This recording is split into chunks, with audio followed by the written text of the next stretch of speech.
अब हम शुरू करेंगे electricity part 2। Friends, electricity part 2 मैंने एक चीज बताई थी कि जो जो इंपॉर्टेंट चीजें हैं वो मैं आपको बता रहा हूँ, क्योंकि यूपी टीजीटी और एलटी ग्रेड की इस चैप्टर की वीडियो पूरी डिटेल में मैंने बना रखी है। यूपी टीजीटी के सिलेबस में जब कवर कराया था बहुत पहले, तो इसकी वीडियो ऑलरेडी पड़ी हुई है। तो आज का ये पार्ट नंबर 2 होने वाला है। और पिछली वीडियो में मैंने एक टॉपिक कराया था, आपको अगर पता हो कौन सा टॉपिक कराया था, वो कराया था कैपेसिटेंस। तो एक बार इसका रिवीजन करा देता हूँ, कुछ प्रैक्टिस क्वेश्चन करा देता हूँ, ठीक है। स्क्रीन क्लियर है, विजिबल है अच्छे से? तो देखो, फ्लो चार्ट के थ्रू इसलिए चल रहे हैं फ्रेंड्स, आपको पता है सिलेबस अभी काफी ज्यादा रह रहा है, तो सिलेबस जो रह रहा है उसी के अकॉर्डिंग हमने ये सोचा कि थोड़ा सा फ्लो चार्ट के थ्रू भी हम टॉपिक्स कर सकते हैं। जो टॉपिक कर सकते हैं वो कर लेते हैं, बाकी जिन्हें डिटेल में पढ़ना है थ्योरेटिकल वो तो पढ़ना ही है। अब इलेक्ट्रिक कैपेसिटेंस क्या होता है? कैपेसिटेंस होता है विद्युत धारिता, ठीक है फ्रेंड्स। इलेक्ट्रिक कैपेसिटी मतलब विद्युत धारिता, धारिता मतलब किसी चीज को धारण करने की क्षमता। तो अब यहाँ इलेक्ट्रिक की बात आ रही है, so it is a capacity to store the electric charge. तो ये कैपेसिटी है किसी भी एक सब्सटेंस की जो इलेक्ट्रिक चार्ज को स्टोर करके रखता है। सर फिजिक्स का डर है बस। ओके, फिजिक्स का डर क्यों है? खा जाएगी तुम्हें पकड़ के। बताओ फिजिक्स का डर क्यों है, या कभी जिंदगी में आपने सोची ना हो फिजिक्स, कि कभी पढ़ी ना हो? बोलो। फिजिक्स का डर कुछ नहीं है। आप, मैं ये कहता हूँ आप पहले बेसिक कर लो ना। हाँ, गैप बहुत हो गया, मैं समझता हूँ। आप बेसिक कर लो। आप 9th 10th की पढ़ के देखो फिजिक्स, आपको वो समझ में आती है तो 11th 12th पे आ जाओ, 11th पे आओ फिर 12th पे आ जाओ, अपने आप फिजिक्स की चीजें समझ में आ जाएंगी। लेकिन आपको क्या हुआ कि माइंड में बैठा हुआ है कि शायद मुझे अब होगा नहीं। आप पहले क्वेश्चंस क्यों देख रहे हो? मैं आपको एक ही चीज तो कहता हूँ, आधे से ज्यादा डिमोटिवेशन हमेशा तभी होता है जब हम सबसे पहले बिना तैयारी के मैदान में उतर जाते हैं। प्रैक्टिस क्वेश्चन करना एक तरह से उस युद्ध के मैदान में उतरना है जिसकी हमने ट्रेनिंग नहीं की। जब तक हम अपनी ओर से नोट्स नहीं पढ़ते, प्रैक्टिस नहीं करते, प्रैक्टिस मतलब कि अपनी ओर से शॉर्ट नोट्स माइंड मैप नहीं बनाते, तब तक आप अगर मॉक टेस्ट कर रहे हो, चैप्टर टेस्ट कर रहे हो, तो समझ लो आप बिना ट्रेनिंग के युद्ध में उतार दिए गए। और वहां पर एक ही चीज हो सकती है, डेड। उसके अलावा कोई नहीं है। तो फर्स्ट थिंग क्या है कि अपने कंसेप्ट क्लियर करो, फॉर्मूले क्लियर करो, फॉर्मूला का चार्ट बनाओ, और उस बेस पे नेट से क्वेश्चन उठाओ, उन्हें सॉल्व करो। ये धीरे धीरे गैप फिल होता है, ठीक है। मैं आपको एक एग्जांपल देता हूँ गैप फिल करने का, ध्यान दो। इसको मैं बहुत बार क्लासेस में भी बता चुका हूँ। ये जो गैप होता है, बहुत सारे स्टूडेंट कहते हैं सर एक हफ्ते की छुट्टी पड़ गई थी, मैं तो बिल्कुल पढ़ाई से टच छूट गया, अब मन नहीं लग रहा। ठीक है, बहुत अच्छी, जैसे आपने कहा भी गैप हो गया, ठीक है। आप एक समझो, एक बर्तन है, एक बड़ा सा बर्तन है, ठीक है, खाली है फिलहाल, और एक मेरे पास मटका है, और मटका पानी से भरा हुआ है, मटका पानी से भरा हुआ है, ठीक है। मुझे मटके का पानी इस बर्तन में डालना है। तो मैंने क्या करा, मटके को ऊपर से थोड़ा सा तोड़ा, जगह कम थी ना ऊपर, मैंने बड़ी कर ली, और मैं चाह रहा हूँ कि मैं मटके का पानी सारा एक बार में वेसल्स के अंदर डाल दूं, जो बड़ा बर्तन उसके अंदर डाल दूं। क्या होगा? मुझे बताओ क्या होगा? पानी से ही भरेगा तो, लेकिन पानी उछलेगा ज्यादा, बाहर ज्यादा निकलेगा, ठीक है। यानी कि ये अपनी लाइफ का एक पॉइंट है कि अगर आपको किसी गैप को भरना हो, किसी खाली जगह को भरना हो, अगर आप वो धीरे धीरे भरोगे, पानी इसमें धीरे धीरे डालेंगे, तब वो शायद सही से भर जाए। लेकिन अगर आपने एकदम तेजी करी, तो उसमें से कुछ तो भरेगा, बाकी बाहर ही निकलेगा, बाहर ही गिरेगा। ऑब्वियसली आप समझो, एक बाल्टी है, पानी से भरनी है, अगर टंकी बहुत तेज चल रही है, पानी की टैप बहुत तेज खुली हुई है, आपको पता है उसमें से छींटे ज्यादा बाहर लगते हैं, रेदर देन वो पानी कम भरता है। भर तो तेजी से जाती है लेकिन छींटे ज्यादा लगती हैं। और थोड़ी सी अगर लिमिट में चल रही होगी तो अच्छा रहेगा, ठीक है ना? पॉइंट समझ में आया मैं क्या कहना चाह रहा हूँ? तो गैप को एक साथ फिल मत करो, गैप को करो थोड़ा थोड़ा फिल। पहले एक चीज फिल करो, जो चीज आपको इजी लगती है उन्हें पहले कर लो आराम से, उनकी तैयारी अच्छे से करो। फिर थोड़ा सा और डीप में जाओ, चीजों को समझो, अपने ओर से तैयार करो, फिर उस गैप को फिल करो। एकदम से ये नहीं है कि बीएससी का उठा के सीधे सोच लेंगे कि सॉल्व हो जाएगा, नहीं होगा, बिल्कुल नहीं होगा। So this point should be noted. Okay, चलिए शुरू करते हैं। फिर capacity to store electric charges called the electric capacitance. विद्युत धारिता किसे कहते हैं? विद्युत धारिता का मतलब है कि कोई एक ऐसा इलेक्ट्रिक डिवाइस है जो इलेक्ट्रिक चार्ज को स्टोर करके रख सकता है, इकट्ठा करके रख सकता है। अब उसके इस प्रॉपर्टी को हम इलेक्ट्रिक कैपेसिटेंस कहते हैं। क्लियर हुआ? तो विद्युत धारिता क्या है? इलेक्ट्रिक चार्ज को स्टोर करने की क्षमता। अब कितना चार्ज उसने स्टोर किया वो हम निकाल सकते हैं, Q is equal C into V से। कितना चार्ज उसने स्टोर किया वो निकलेगा सी इंटू वी। यहाँ सी क्या है? सी इज द कैपेसिटेंस, सी ही धारिता है। ठीक है भाई, कोई भी चीज अपने अंदर कितनी चीज समा सकती है? जितनी उसकी धारिता होगी, जितनी उसकी कैपेसिटेंस होगी। समझ लो, जितनी उसकी कैपेसिटेंस होगी, कैपेसिटी होगी, ये चीज है। ठीक है, तो capacitance into V, that is voltage या पोटेंशियल डिफरेंस, जो भी आप कहना चाहेंगे। तो C इज इक्वल, ठीक है, तो Q इज इक्वल क्या हो गया? C into V, capacitance into voltage, और C क्या है? हमारी धारिता। तो ये आ गया K is equal C into V. तो C का फॉर्मूला क्या हो जाएगा? C का फॉर्मूला हो जाएगा Q अपॉन V। ये हमारा फॉर्मूला बन जाएगा। इसकी ऐसा यूनिट क्या होती है? इसकी ऐसा यूनिट होती है फैराड या फिर कूलम्ब पर वोल्ट। ठीक है, तो कूलम्ब चार्ज के लिए और पर volt that is voltage. Okay, अब कैपेसिटर्स क्या है? इन्हें हम कहते हैं संधारित्र, हिंदी में क्या कहते हैं? संधारित्र। अब ये एक इलेक्ट्रिक डिवाइस है। ठीक है, ऊपर हम बात करते हैं इलेक्ट्रिक कैपेसिटेंस, कैपेसिटेंस धारिता, वो एक प्रॉपर्टी है। स्क्रीन शॉट नहीं हो रही? ऐसे कैसे होगा भाई? एक सेकंड रुक जाओ, स्क्रीन शॉट नहीं हो रही तो। और अब तक कोई भी नहीं, आपने बताया भी नहीं। अरे सॉरी फॉर दिस। चलो, अब हो गई।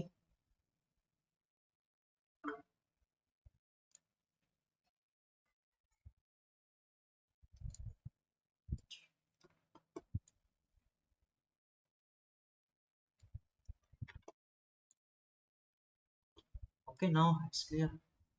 आपको तो आ रही है भाई दूसरे बैच को? तो 2-3 बैच एक साथ चल रहा है, इसलिए सब में ध्यान देना पड़ रहा है। Good to one. ओके, तो इलेक्ट्रिक कैपेसिटेंस एक प्रॉपर्टी है, और इलेक्ट्रिक कैपेसिटर वो डिवाइस है जो उस प्रॉपर्टी को कंटेन कर रहा है। So device to store the charge without changing the conductor shape. तो ये एक डिवाइस है जिसकी आकृति में परिवर्तन करे बिना हम उसमें चार्ज को स्टोर कर सकते हैं, चार्ज के पर्याप्त मात्रा स्टोर कर सकते हैं। Capacitance ratio C is equal क्या होता है? Q upon V। इसे कैपेसिटेंस रेशियो भी कहते हैं, फिर कैपेसिटेंस भी कहते हैं, यानी कंडक्टर का कैपेसिटेंस हम निकाल सकते हैं C is equal Q upon V से। ठीक है, अब जो हमारे कैपेसिटर्स होते हैं तो उनके थ्रू टोटल कैपेसिटेंस कितना बनेगा, उसके हमारे पास दो फॉर्मूले होते हैं, दो कॉम्बिनेशन होता है, एक सीरीज और एक पैरेलल। ध्यान देना, रेजिस्टेंस से अपोजिट होता है।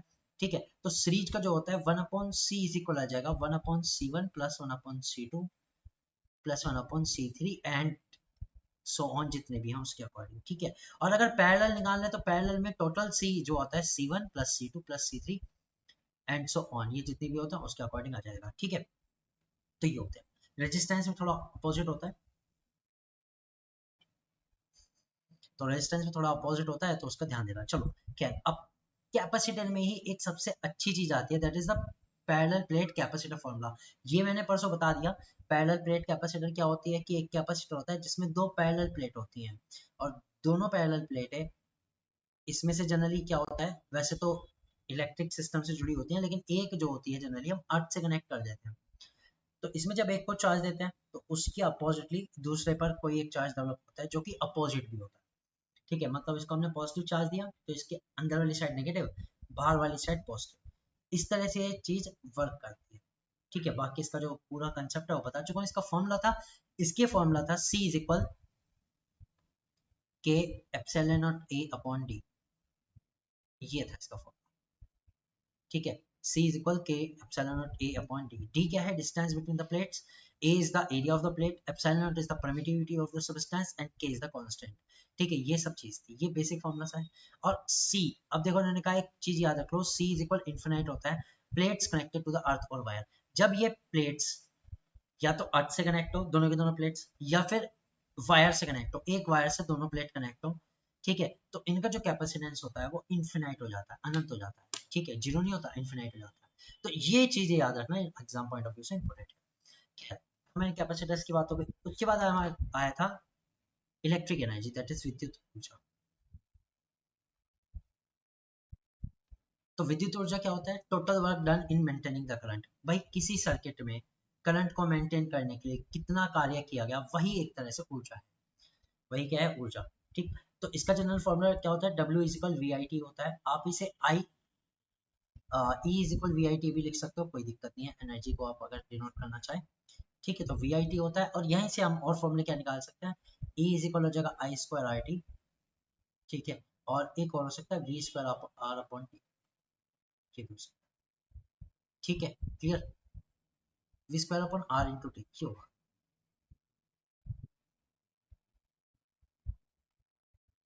ठीक है फ्रेंड्स, तो ये सारे फॉर्मूलेस के हो जाते हैं। तो यहाँ से कोई दिक्कत, कोई डाउट? नहीं, पक्का? तो ये तीन फॉर्मूले हुए। नाउ अब स्टोर्ड इन कैपेसिटर, वो एनर्जी जो कैपेसिटर के अंदर स्टोर्ड है, उसको हम निकालते हैं C is equal sorry U is equal C V square upon 2 से। U that is the potential energy stored into the capacitors, C V square upon 2। यहाँ से आपका कोई क्वेश्चन आ जाए तो बहुत अच्छी बात है, फॉर्मूला इंपॉर्टेंट है। ठीक है, तो कैपेसिटर के अंदर कितनी एनर्जी स्टोर है वो हम निकाल सकते हैं सी वी स्क्वायर बाई 2 से। ठीक है, और इसकी जो असाइनमेंट होती है वो क्या होती है? जूल। इलेक्ट्रिक एनर्जी की असाइनमेंट जूल। अब देखो कैपेसिटर्स के जो होते हैं दो कॉम्बिनेशन होते हैं, एक series combination that is 1 upon C equal 1 upon C1 plus 1 upon C2 that is okay, यानी इनके रेसिप्रोकल का जो सम होता है वो इनके कंबाइंड जो आएगा कैपेसिटेंस उसके रेसिप्रोकल के बराबर होता है, पैरेलल में डायरेक्ट होता है, यानी सबका सम। ठीक, अब यहाँ से ही क्वेश्चन हमारे जनरेट होता है जो मैं आपको कराऊंगा, लेकिन उस क्वेश्चन को कराने से पहले मैं एक खास चीज आपको बताने वाला हूँ, 1 मिनट मांगूंगा लेकिन।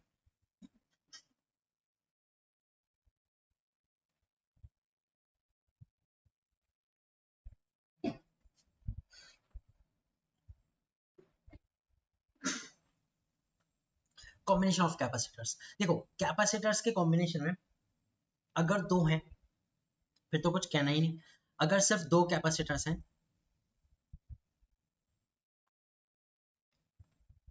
तो कोई दिक्कत नहीं है, उनमें दो ही कॉम्बिनेशन हो सकते हैं, एक तो सीरीज, ठीक है, और एक पैरेलल।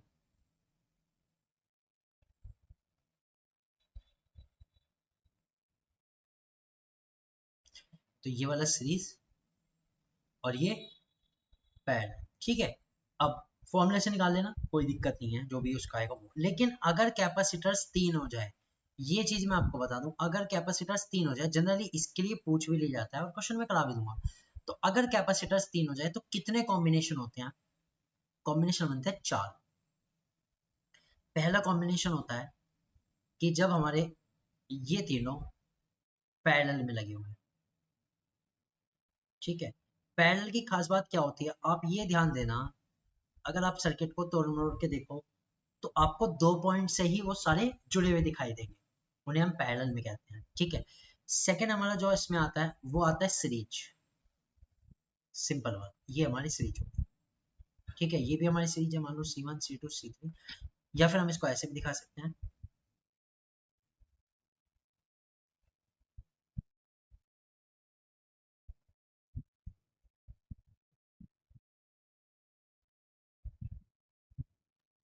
ये भी हमारी सीरीज कनेक्शन है, ठीक है। समझ गए ना फ्रेंड्स? अगर मैं इसको सीधा कर दूं ए और बी के पॉइंट को, तो ऑब्वियसली तीनों सीरीज में ही है, तो ये भी सीरीज कनेक्शन, ठीक है। तो ये भी हमारा क्या है? सीरीज कनेक्शन, ये भी सीरीज कनेक्शन,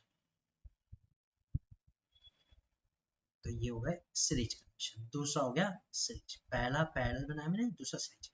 अब देखो दो इसमें सबसे ज्यादा इंपॉर्टेंट है, third and fourth. Third and fourth में इन तीन से और क्या कॉम्बिनेशन बन सकता है? एक कॉम्बिनेशन बन सकता है कि जब ये दोनों पैरेलल में हो, जब ये दो पैरेलल में हो और एक इनके साथ सीरीज में अटैच हो। एक तीसरा कॉम्बिनेशन ये हो सकता है, it means two parallel plus one series.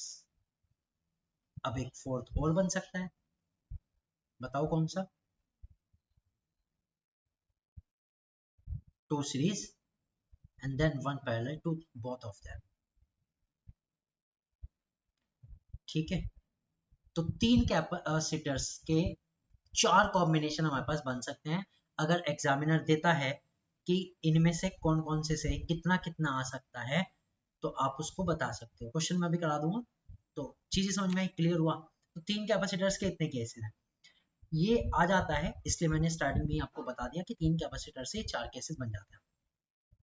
ठीक है, क्लियर हुआ। तो इस वाले में क्या है, 2 सीरीज एंड 1 पैरेलल। ठीक है, क्लियर हुआ। तो ये चीज है। अब बस इन्हीं से रिलेटेड क्वेश्चन है, तो फटाफट से इस वाले क्वेश्चन का आंसर बता सकते हो आप क्या होगा। देखो भाई, ये कह रहे हैं the equivalent capacitance of the combination shown in the figure is, ये कह रहे हैं इस फिगर में दिखाए गए सिस्टम की टोटल कैपेसिटेंस बताओ। पॉइंट नंबर ए ये है, पॉइंट नंबर बी ये है, यानी इन 2 पॉइंट के बीच का बताना। इन 2 पॉइंट के बीच, अब ध्यान से देखो, एक चीज तो दिख रही होगी आपको कि अगर मैं ए से स्टार्ट करूँ तो सर्किट 2 पार्ट में यहाँ से कनेक्ट है, एक ऊपर और एक नीचे। ये आगे जा रहा है, और आगे जाके अगर मैं बी वाले को देखूं तो बी वाला यहाँ तक जा रहा है। तो कुल मिला के ये वाला और ये वाला, इसको C1 मान लो, इसको C2 मान लो, तो C1 and C2 are parallel. ये तो कैसे है, पैरेलल। अब तीसरा जो लगा हुआ है वो यहां से यहां तक लगा हुआ है। अब मुझे बताओ जरा, ये सीरीज में है या पैरेलल में, और सीरीज या पैरेलल ये किसके अकॉर्डिंग।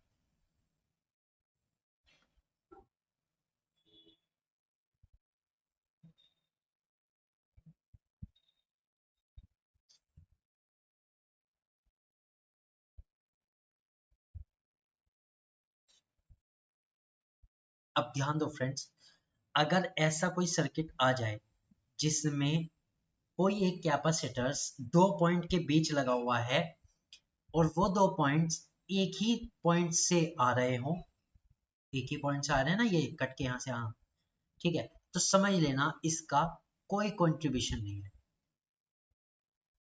इसका कोई कंट्रीब्यूशन नहीं है। ओके, इसमें इसका जो कैपेसिटेंस होगा वो नल होगा, इसका कैपेसिटेंस क्या होगा, नल। तो ये वाला सी तो नल हो गया, दैट इज जीरो हो गया, खत्म हो गया, इसका कोई मतलब ही नहीं है, चाहे इसका कैपेसिटेंस कितना भी हो, टोटल सर्किट में इसका कोई लेना देना नहीं है। तो हमारे पास बस 2 ही बच गए, और दोनों कैसे हैं, पैरेलल। ठीक है, तो C1 and C2 that will be 2C। भाई ये भी सी है, ये भी सी है, तो 2C हो गया। तो आंसर क्या होगा बताओ, B, that is 2C is the correct answer. समझ गए, ये चीज ध्यान देने की थी। तो सीरीज में आ रहा है, पैरेलल में आ रहा है, ये कैसे कनेक्ट है वो चीज आपको देखनी है। ओके, क्लियर हुआ। अब इस समय कभी हम सर्किट में मान सकते हैं, एक छोटा सा डिजाइन बनाऊंगा तब ये सर्किट के अंदर आ जाएगा। ये एज इट इज है, ये एज इट इज है। यहाँ से ये वाला जो कैपेसिटेंस है वो इस तरह कनेक्टेड है, एक पॉइंट ऐसे आया, एक पॉइंट ऐसे आया, और ये वाला जो पॉइंट है अब ये है। अब ये और ये दोनों C1 एंड C2 मान लो, ये दोनों सीरीज में है और ये पैरेलल में है। अब समझ में आई बात। अगर ये ऐसे होता तब ये हमारा सर्किट में माना जाता, चाहे ऊपर वाले के साथ चाहे नीचे वाले के साथ, तो माना जाता, लेकिन इस वाले में ये नल है। ठीक है, क्लियर हुआ। चीजें ध्यान देनी है और इनके क्वेश्चन सॉल्व करने। चलो अगले पे आ जाओ। Question number 2, 3 capacitor each of 1 microfarad are connected in parallel. 3 capacitors हैं, सबका जो कैपेसिटेंस है 1 माइक्रोफैरड है, तीनों के तीनों पैरेलल में है, C1 C2 C3, ये भी 1, ये भी 1, ये भी 1। Another capacitor of value of 2 microfarad is now connected in series with a combination। अब इस कॉम्बिनेशन के साथ एक 2 वाला कैसे है, सीरीज में कनेक्ट है इस तरह से, तो ये 2 वाला है। अब इस पूरे का टोटल कैपेसिटेंस बताना, resultant capacity of the system. कैसे करोगे और बताओ कैसे निकालोगे, कितनी आएगी।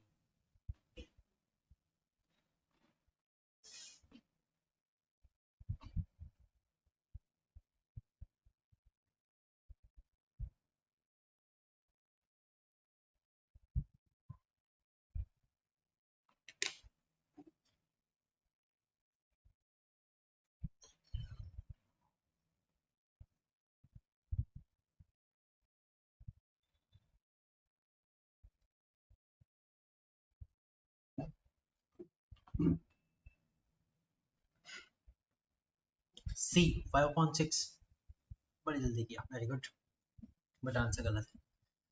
चलो करते हैं इसे। देखो सबसे पहले इन तीन को देखो, C1 C2 C3, तो इनका टोटल कैपेसिटेंस कितना आया, total capacity from parallel, total capacity from parallel C1 plus C2 plus C3, that is 1 plus 1 plus 1 is equal 3, ये 3 माइक्रोफेराड आ गई।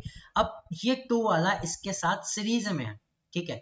अब हम नए जो डायग्राम हम बना सकते हैं वो कुछ ऐसा बना सकते हैं, ये 2 वाला और ये 3 वाला आ गया। अब ये दोनों कैसे हैं, ये सीरीज में है, तो इनका जो सीरीज कैपेसिटेंस होगा 1 upon C is equal 1 upon C1, C1 क्या, इसे C4 मान लो, 1 अपॉन C4 प्लस 1 अपॉन ये मान लो C5, 1 अपॉन C5 कुछ भी मान लो अपनी ओर से जैसे भी आप चाहें। तो 1 अपॉन 3 प्लस 1 अपॉन 2 आ गया 6 एलसीएम, ऊपर आ गया 5। तो ये 1 अपॉन C की वैल्यू तो आई 5 अपॉन 6, तो C की वैल्यू क्या आएगी 6 अपॉन 5 माइक्रोफेराड। बस इतनी छोटी सी mistake, B is the correct answer. ठीक है, क्लियर हुआ। तो 1 अपॉन C के साथ होता है वो, उसको रेसिप्रोकल करके ही आंसर निकालना होता है। ठीक है, क्लियर हुआ। तो गलती मत करके आना दोबारा, यहीं पे कर लो जितनी करनी आज ही। हो गया question.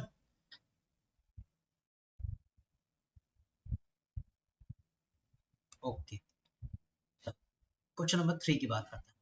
Three capacitors each of 3 microfarad are provided. These cannot be combined to provide the resultant capacitance of. ये कह रहे तीन कैपेसिटर्स हैं 3 माइक्रोफेराड के, सब के सब 3-3 माइक्रोफेराड के हैं, तो इनमें से उनको कनेक्ट करने पर कौन सी परिणामी धारिता नहीं मिल सकती, ये वाली ये वाली ये वाली ये वाली। कुल मिला के कह रहे हैं कि 3 कैपेसिटर्स हैं, कोई भी कॉम्बिनेशन बना लो, उसके बाद ये बताओ कि इनमें से कौन सा वैल्यू नहीं आने की। ठीक है, यही तो है। अब मुझे बताओ अगर 3 कैपेसिटर्स हैं तो कॉम्बिनेशन कितने होते हैं, कैपेसिटर्स कितने हैं 3, कॉम्बिनेशन कितने होते हैं, कॉम्बिनेशन होता है 4। अभी तो बताए थे कि नहीं बताए थे। तो पहला कौन सा है, पैरेलल। मैं बना रहा हूं, आप सीधे सीधे निकालना, आंसर ऐसे निकालना, P का ये S का ये। ठीक है, तो पैरेलल में कैसे है कि एक यहाँ पे फिर एक यहाँ पे एक ऊपर मान,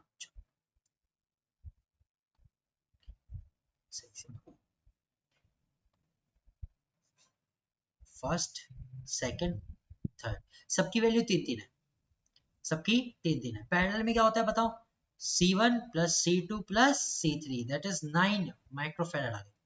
तो 9 माइक्रोफेराड आंसर आ रहा है, फर्स्ट कॉम्बिनेशन से हमारा माइक्रोफेराड आ रहा है 9। ठीक है, तो 9 इसमें नहीं है, कोई बात नहीं, तो अभी जब ऑप्शन में ही नहीं है तो वो तो बात ही खत्म हो गई। फिर दूसरा हम बना सकते हैं सीरीज में 1 2 3, सबके सब 3 के।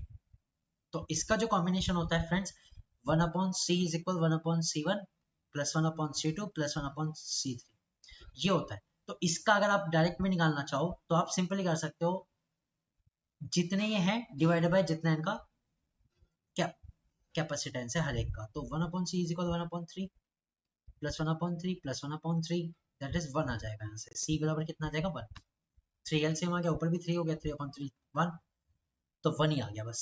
ओके ठीक है, तो सीरीज में कितना है 1 आ गया, तो 1 तो आ रहा है, ये वाला आंसर तो आ रहा है। तो पैरेलल हो गया, सीरीज हो गया, सीरीज के बाद तीसरा कॉम्बिनेशन मैंने क्या बताया था बताओ, 2 parallel plus 1 series, 2 parallel plus 1 series. तो एक ये पैरेलल और इनके साथ एक सीरीज में, तो ये तीन और ये भी 3। तो ये जो 3 जो पैरेलल है इसका तो टोटल आ जाएगा 6,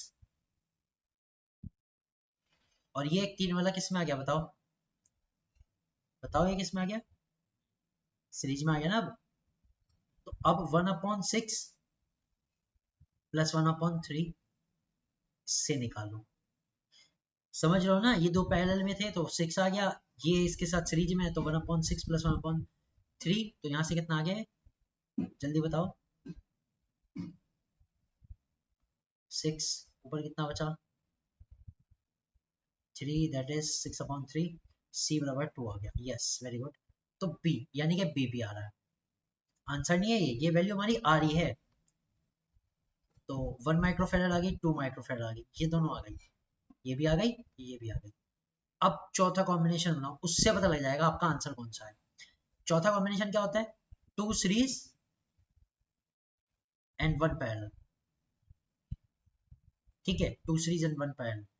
जब 2 सीरीज लोगे तो इस तरह से लोगे, और एक पैरेलल लोगे तो वही आ जाएगा। अब इन सीरीज वाले का 2 है, ठीक है, तो ये देख लो कितना आ रहा है इनका, 3/2 हो जाएगा, दैट इज 1.5। इन दोनों का तो हो जाएगा कंबाइंड 1.5, और ये 3 वाला इसके साथ पैरेलल में है तो जुड़ जाएगा, तो C बराबर 1.5 प्लस 3 दैट इज 4.5 हो जाएगा। कितना हो जाएगा? 4.5। ठीक है, ये वाला 1.5 एंड 3, तो कौन सा नहीं आया? 6। ठीक है, देखो चारों कॉम्बिनेशन बता दिए, चारों में से 9 भी आ रहा है, 1 भी आ रहा है, ठीक है, और 2 भी आ रहा है, और 4.5 आ रहा है, लेकिन 6 नहीं आ सकता किसी भी तरह से, और इसके अलावा इनका कोई और कॉम्बिनेशन नहीं है। ठीक है, तो अच्छा क्वेश्चन था ना, ये बढ़िया क्वेश्चन है, और इस तरह की चीजें आती हैं जिसमें टाइम ज्यादा लगता है लेकिन क्वेश्चन ईजी होता है। अब ये वाला क्वेश्चन देखो, ये हमारा जो हमारा कैपेसिटेंस का फॉर्मूला है Q इज इक्वल CV, उससे होगा। ये कहना है two capacitor C1 and C2 are charge to 120 volt and 200 volt respectively. ये कह रहे हैं एक C1 है जिसको वोल्टेज दी गई 120 वोल्ट, एक C2 है जिसको वोल्टेज दी गई 200 वोल्ट, इतनी इतनी वोल्टेज दी थी। It is found that bye connected them together the potential on each one can be made zero. ये कह रहे हैं कि ऐसा पाया गया कि अगर हम दोनों को जोड़ दें तो जो उनका पोटेंशियल है वो जीरो हो जाता है, उनका पोटेंशियल जीरो हो जाता है। इसका मतलब क्या है? यह पाया गया कि उन्हें एक साथ जोड़कर प्रत्येक पर विभव को शून्य किया जा सकता है, और हमें पता है अगर दोनों को शून्य कर रहे हैं तो इसका मतलब क्या है कि दोनों का चार्ज बराबर है। समझ गए? तो Q1 इज इक्वल क्या होता है? C1V1। भाई फॉर्मूला हमारा ये है ना, तो पहले वाले का टोटल चार्ज कितना है? C1V1, दूसरे वाले का Q2 बराबर C2V2। अब इन दोनों को जोड़ दिया, और इन दोनों के जोड़ते ही विभव शून्य हो गया। इसका मतलब क्या हुआ कि जो दोनों पे चार्ज है वो बराबर है। समझ गए? विभव शून्य कब होता है? जब चार्ज बराबर होता है। किसी चीज में अगर चार्ज सब जगह बराबर है तो विभव शून्य हो जाएगा। ठीक है, क्योंकि चार्ज के चलने को ही तो विभव कहते हैं, चार्ज के चलने के लिए जितना काम किया जाता है उसको विभव कहते हैं। अब चार्ज तो हर जगह सेम आ रहा है जब वो रुका हुआ है, ठीक है, तो विभव शून्य है, इसका मतलब चार्ज बराबर है, तो ये चीज हो गई। तो इसका मतलब C1V1 बराबर C2V2 हो गया। अब यहाँ से जल्दी से बता दो इनमें से कौन सा कॉम्बिनेशन सही आएगा, तो रख के देख लो। C1 एज इट इज क्योंकि वैल्यू नहीं दी गई, V1 120 और C2 एज इट इज, और V2 200, तो कुल मिला के इन्हें काट पीट के आंसर आ जाएगा। यहाँ से रेशो नहीं है तो डायरेक्ट हो जाएगा, 0 से 0 कैंसिल, और 3 4 12 एंड 5 4 20, तो 3C1 बराबर 5C2 आ गया, ये आया। तो इसका मतलब फर्स्ट आंसर है, ए इज द करेक्ट आंसर। ठीक है, क्लियर हुआ? तो ये चीज ध्यान देना, अगर पोटेंशियल शून्य दे रखा है तो चार्ज बराबर रखना है। ठीक है, तो ये फॉर्मूले के बेस्ट क्वेश्चन हो गया। अब चल दो इस वाले पे, ये आपको खुद करना है। Three capacitors of capacities 3 microfarad each are connected in series, the combination will have the capacitance. अरे ये तो अभी करा। 3 कैपेसिटर्स हैं जिनकी हर एक की कैपेसिटी कितनी है? 3 माइक्रोफैराड, सीरीज में कनेक्ट कर दिए, तो बताओ उनका टोटल कितना आएगा? इस तरह से कनेक्ट कर दिए, ये भी 3 ये भी 3 ये भी 3, और अभी तो निकाला था कितना आएगा? 1। D is the correct answer. ठीक, अब ये दो हैं आपके लिए बढ़िया से हैं, ये दोनों सॉल्व करना। मैं इसलिए नहीं करा रहा हूँ क्योंकि मैं करा चुका हूँ इसे एक वीडियो में, इसलिए मैं नहीं करा रहा हूँ। तो आप इन्हें सॉल्व करना, बढ़िया क्वेश्चन है, हो जाएंगे। बस ये देख लेना, अगर दो पॉइंट के बीच कोई चीज पहले सीरीज में कनेक्टेड है तो सीरीज या पैरेलल उसे सॉल्व करना, फिर बाद में तीसरे वाले पे जाना, मतलब जो नेक्स्ट है उस पे जाना। ठीक है, तो ये करना, बहुत अच्छा क्वेश्चन है।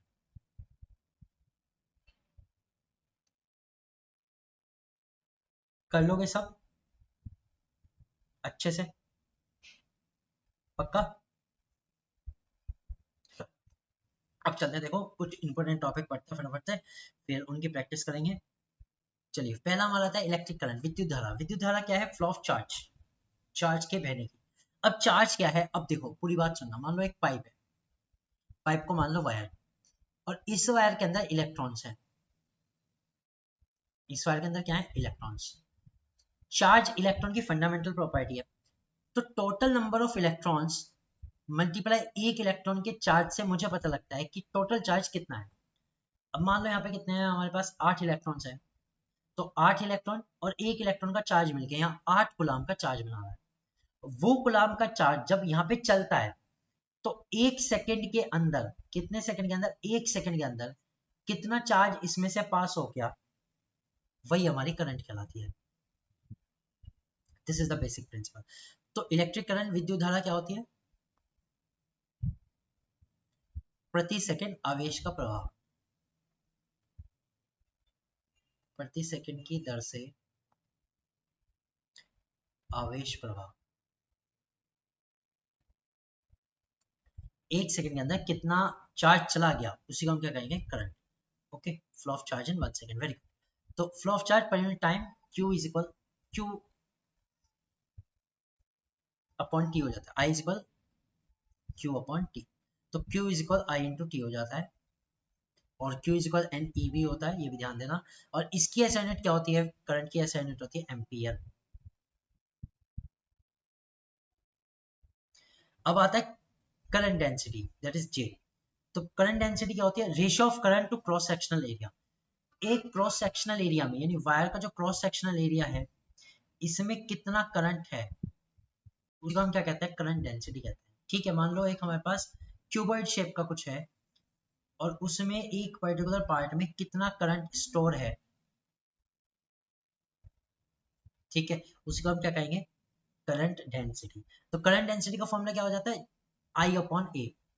J is equal I, that is current, A that is area. पर डेंसिटी, किसी चीज की डेंसिटी कैसे निकालते हैं, डिवाइडेड बाय एरिया से तो निकालते हैं। तो J is equal I upon A हो गया। अब इसकी ऐसा यूनिट क्या हो जाएगी, I की यूनिट एम्पियर, एरिया की यूनिट मीटर स्क्वायर। तो A मीटर इनवर्स स्क्वायर ही होगी,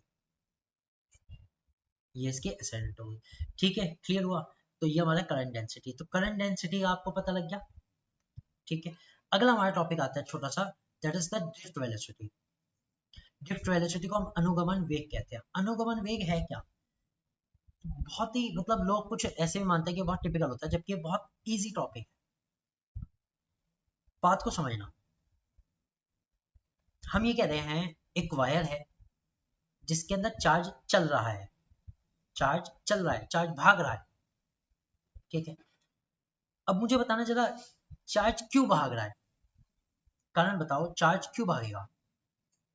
अच्छा ये बताओ, इसके अंदर मान लो इलेक्ट्रॉन्स हैं ये, और ये भाग रहे हैं, इन्हें कौन भगा रहा, वोल्टेज या फिर करंट, आप बस इतना बता दो, इनको भगा कौन रहा।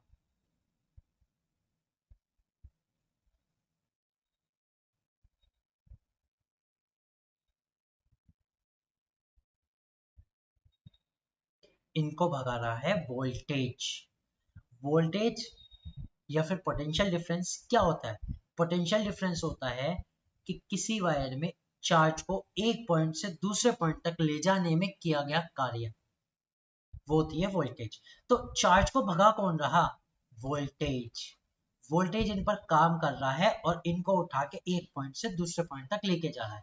जितना काम उसने इस चार्ज को ले जाने में करा, उसी को हम क्या कहते हैं, वोल्टेज कहते हैं। स्क्रीन ब्लैक हो गई सर, मेरी तरफ से तो देखो आ रही है, अभी फिलहाल मेरी तरफ से तो स्क्रीन बिल्कुल क्लियर है। ठीक है, एक सेकंड रुक जाओ या रिकनेक्ट कर लो तो हो जाएगा। ठीक है, क्लियर समझ में आया। तो ड्रिफ्ट वेलोसिटी अब समझो क्या है, भाई चार्ज को चलाने का काम कौन कर रहा है, वोल्टेज कर रही है। चार्ज को चलाने का काम वोल्टेज कर रही है, I am repeating again, charge को चलाने का काम कर रही है वोल्टेज। करंट तो ये कह रहा है कि कितना चार्ज चला गया, करंट तो एक तरह से ये मेजर कर रहा है कि बस कितना चार्ज चला गया, समझ रहे हो। इसको दूसरे तरीके से सुनो, घर में पानी का मोटर लगा हुआ है, घर में पानी का मोटर लगा हुआ है, और समझो पानी के मोटर के पास हमने ये देख लिया कि कितने सेकंड में कितना पानी जा रहा है, इसका हमने एक मीटर लगा दिया, इसका हमने एक मीटर लगा दिया। ठीक है, जैसे मीटर होते भी हैं जिनसे बिल आता है वो वाला। तो एक्चुअली हो क्या रहा है, कि ये समझ लो मोटर जो है ना एक तरह से चार्ज को चला रही है, और कितना चार्ज चल गया वो जो नोट कर रहा है वो करंट है। ठीक है, तो वोल्टेज चार्ज को चलाती है और करंट ये बताता है कि कितना चार्ज कितने सेकंड में चला गया कहीं से, किसी एक पॉइंट से। ये दो चीजें। अब इसमें ड्रिफ्ट वेलोसिटी क्या है? अब कोई चीज चल रही है तो किसी चीज के चलने के कारण हमें पता है उसमें वेलोसिटी होती है, कोई चीज चलती है तो वेलोसिटी होती है। So average velocity of free electrons toward the positive and, positive ends की तरफ चलने के लिए इलेक्ट्रॉन जिस गति से चलते हैं उसके औसत वेग को ही हम इलेक्ट्रॉन्स का अनुगमन वेग कहते हैं। यानी कुल मिला के इलेक्ट्रॉन कितनी तेजी के साथ चलते हैं उसको हम क्या कहते हैं? अनुगमन वेग कहते हैं। और इसका जो ऑर्डर होता है 10⁻⁻⁴ मीटर पर सेकंड का होता है। ठीक है, इसका जो ऑर्डर होता है, ऑर्डर मतलब कितने उसमें आ सकते हैं, 10⁻⁴ मीटर पर सेकंड का। ठीक है, क्लियर हुआ इतना अच्छे से? समझ में आई सब चीज? कोई डाउट यहाँ तक?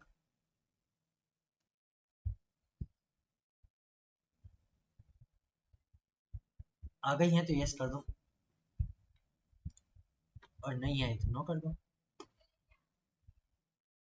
ठीक है, अब फ्रेंड्स आज की क्लास में इसमें यहाँ तक। अगला सेशन ज्वाइन करेंगे केमिस्ट्री का, और इसको क्विट करके दोबारा ज्वाइन करना। ठीक है, इसको पूरा क्विट कर देना, एग्जिट हो जाना, उसके बाद दोबारा ज्वाइन करना, ऐप को बंद बंद करके दोबारा से। तो अगला जो टॉपिक आएगा कल की क्लास में, हम करेंगे ओम्स लॉ, ओम का नियम, और इससे रिलेटेड ग्राफ वगैरह सब कुछ देखेंगे और इसको सॉल्व करेंगे। ठीक है, और इसके न्यूमेरिकल जो होंगे ओम्स लॉ के साथ ही कराऊंगा सारे। ठीक है फ्रेंड्स, तो मिलते हैं फिर कल। आई होप कि सेशन अच्छा लगा होगा, काफी सारी चीजें समझ में आई होगी, और जो चीज मैंने कही एलटीकेटेड और यूपीटीजीटी के एग्जाम से रिलेटेड वो ध्यान रखना जरूर, उससे आपको हेल्प मिलेगी। ठीक है, फिर मिलते हैं कल। Good bye everyone, see you next time.